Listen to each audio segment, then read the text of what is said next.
ഗോളടിക്കാൻ ഒരാളെ കണ്ടെത്താൻ കഴിയാതെ പരാജയത്തിന്റെ പടുകുഴിയിലേക്ക് ആണ്ടുകൊണ്ടിരിക്കുന്ന ഇന്ത്യൻ ഫുട്ബോളിന് മാർഗദർശിയായി വഴികാട്ടാൻ രക്ഷകൻ വരുന്നു. അവൻ വരികയാണ് തന്റെ വിരമിക്കൽ തീരുമാനം ഉപേക്ഷിച്ച്. സുനിൽ ഛേത്രി എന്നൊക്കെ തള്ളണമെന്നുണ്ട്. പക്ഷേ നിങ്ങൾക്കത് വലിയ സംഭവമായിട്ട് തോന്നുന്നുണ്ടായിരിക്കും. വിരമിക്കൽ പിൻവലിച്ച് സുനിൽ ഛേത്രി ഇന്ത്യൻ ഫുട്ബോൾ ടീമിന്റെ സ്ട്രൈക്കിംഗ് സോണിലേക്ക് മടങ്ങി വരുന്നു. അത് വളരെ നല്ല കാര്യം തന്നെയാണ് എന്നൊക്കെ പറയുമ്പം ഇന്ത്യൻ ഫുട്ബോളിന്റെ ഭാവിയെ സംബന്ധിച്ചിടത്തോളം അത്ര നല്ലൊരു തീരുമാനമല്ല. വർഷങ്ങളായിട്ട് ഒരു പുള്ളി ഇവിടെ തന്നെ കിടക്കുന്നതുകൊണ്ട് തന്നെ നമുക്ക് ആ ഒരു സ്ട്രൈക്കിംഗ് സോണിലേക്ക് ഒരു പ്രോപ്പർ പ്ലെയർ ഗ്രൂം ചെയ്യപ്പെട്ട് വരുന്നില്ല എന്നുള്ളത് ഒരു പ്രശ്നം തന്നെയാണ്. അപ്പം ISL പല താരങ്ങൾക്കും സ്ട്രൈക്കിംഗ് സോണിൽ ഇന്ത്യൻ പ്ലേയേഴ്സിന് അവസരങ്ങൾ കിട്ടുന്നതേ ഇല്ല.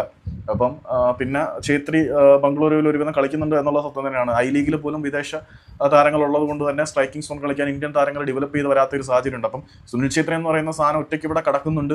അപ്പം സുനിൽ ഛേത്രിയെ കൊണ്ട് എല്ലാ ബർഡനും എടുപ്പിക്കാം എന്നുള്ള ഒരു സാധനം വരുമ്പം സ്വാഭാവികമായിട്ടും അതൊരു ഇന്ത്യൻ ഫുട്ബോളിന് നല്ലതല്ല. ഇന്ത്യൻ ഫുട്ബോളിന്റെ ഭാവിയാണ് പുള്ളി ലക്ഷ്യം വെക്കുന്നതെങ്കിൽ ഈ ഒരു വിരമിക്കൽ തീരുമാനം ഉപേക്ഷിച്ച് ഒരു ചലഞ്ചിങ് സിറ്റുവേഷനിൽ മടങ്ങി വരിക എന്നൊക്കെ പറയുന്നത് എനിക്കത്ര വലിയ നല്ല കാര്യമായിട്ടൊന്നും തോന്നുന്നില്ല. നിങ്ങൾക്ക് ഭയങ്കര സംഭവം തോന്നുന്നുണ്ടായിരിക്കും. പക്ഷേ എനിക്ക് സുനിൽ ഛേത്രിയോടുള്ള ഗ്രിഡ്ജ് കൊണ്ടോ ദേഷ്യം കൊണ്ടോ ഒന്നുമല്ല ഞാൻ പറയുന്നത്.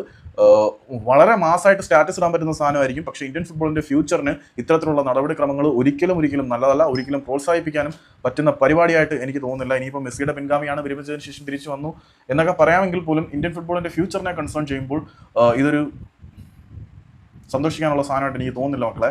അതുകൊണ്ടാണ് ഞാൻ ഇത്രയും സമയത്ത് ചെയ്യാഞ്ഞത്. അപ്പോൾ ആർക്കെങ്കിലും ഒക്കെ ദേഷ്യം തോന്നുന്നുണ്ടെങ്കിൽ താഴെ ഒന്ന് വിളിച്ചിട്ട് ബൈ.